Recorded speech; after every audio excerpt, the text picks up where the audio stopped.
Good evening, visitors. Welcome to the Australian War Memorial's last post ceremony.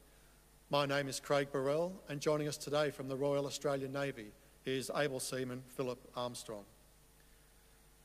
We are honoured to acknowledge Mr. Matt Anderson, Deputy High Commissioner to the United Kingdom.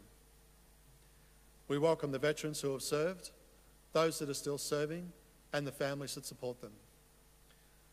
We acknowledge the members of RSL and Services Clubs Association, RSL Victoria and RSL Queensland, who are watching the broadcast of this ceremony across Australia. During this evening's ceremony, wreaths will be laid at the base of the Pool of Reflection by visitors and students on behalf of the following schools. From New South Wales, Edgeworth Public School and Our Lady of Sacred Heart Primary School, Randwick, and from Victoria, St Ambrose Parish School, Wood End. Please stand and join in singing the National Anthem.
Children, please sit.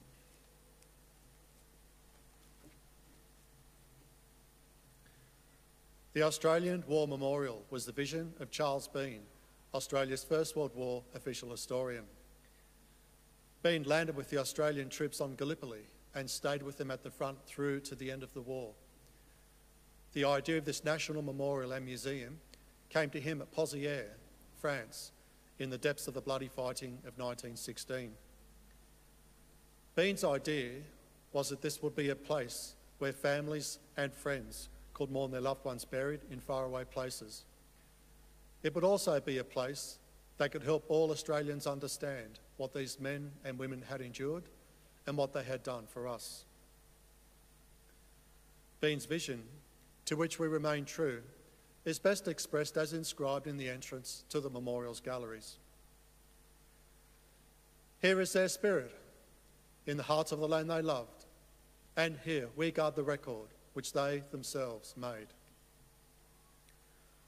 Tonight, we will read the story behind just one of those on the Roll of Honour, which lists the names of more than 102,000 men and women who have given their lives for us in war and operations for more than a century.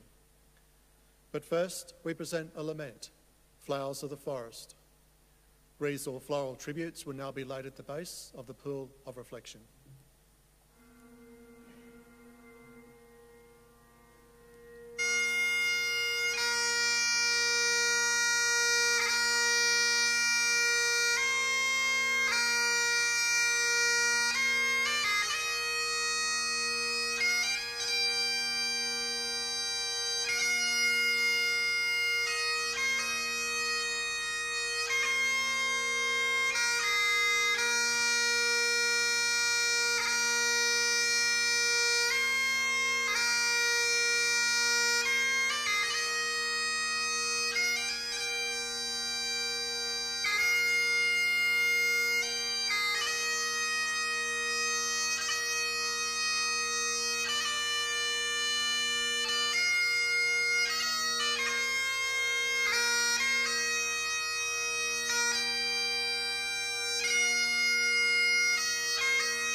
Today we remember and pay tribute to Private Charles Schmitzer.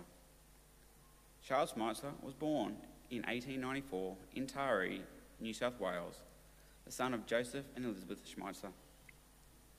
He grew up on Mitchell's Island, where he attended Mitchell Island's public school. After leaving school, he worked as a farmer on the family property. Following the outbreak of the First World War, Schmitzer enlisted for the service in the AIF at West Maitland on the 4th of January 1916. He had become one of the original members of the 34th Battalion, which had been recently raised at Maitland. After several months of training, Schmitzer embarked with the 34th Battalion from Sydney aboard the troop ship Parramatta on the 2nd of May, bound for England. When the battalion landed at the end of June, the men were sent to the Salisbury Plain, where they trained until the 22nd of November, when the 3rd Division was sent to France. Schmitzer and the men of the 34th Battalion had the first experience of the front line just 5 days later in the Armentières sector. The battalion spent the following months rotating between the front line and rear areas and endured the terrible winter of 1916 and 1917, the worst recorded in Europe in living memory. In June 1917, the 3rd Division was shifted into Belgium to take part in the Battle of Messines. The 9th Brigade, of which the 34th Battalion was part, was tasked with leading the attack. The battalion began its march on the 6th of June, and the men were subjected to a heavy gas bombardment, which caused heavy casualties. Despite this, the 34th Battalion reached its starting positions on time. In the early hours of the 7th of June, mines which had been dug under the German front line were detonated, obliterating much of the German defences. The 34th Battalion began their attack immediately afterwards and had gained their objective by 5 a.m. The 34th Battalion occupied positions around Grey Farm and dug in.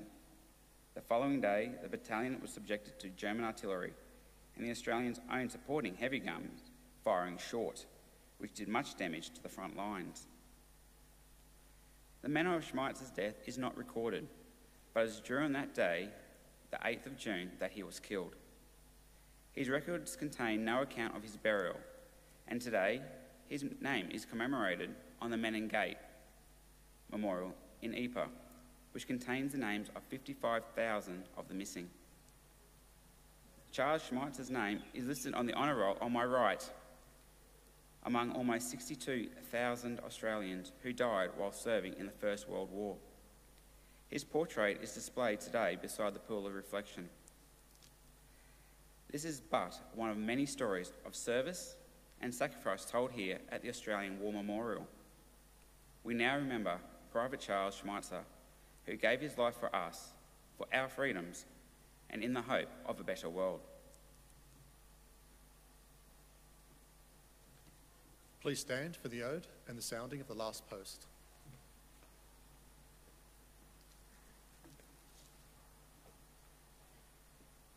They shall grow not old, as we that are left grow old. Age shall not weary them, nor the years condemn. At the going down of the sun, and in the morning, we will remember them.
lest we forget. Lest we forget.